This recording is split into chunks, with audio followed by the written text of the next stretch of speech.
দুর্দান্ত আর সুস্বাদু একটি রেসিপি নিয়ে চলে এসেছি। এটা খেলে অনেক উপকার পাওয়া যায়। আর এটা কি বলতো, এটা হচ্ছে থানকুনি পাতা। এটা খুবই সহজ একটি রেসিপি আর খেতেও অনেক বেশি সুস্বাদু।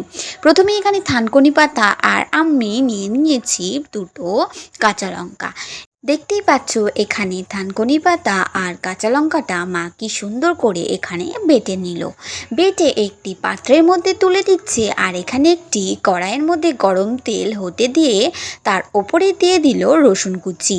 সেটা রসুন কুচিটা গরম হতে হতে এখানে থানকুনি পাতার মধ্যে আমরা হলুদ গুঁড়ো দিয়ে দিচ্ছি। হলুদ গুঁড়ো দেওয়ার পর সামান্য পরিমাণে একটু নুন দিতে হবে।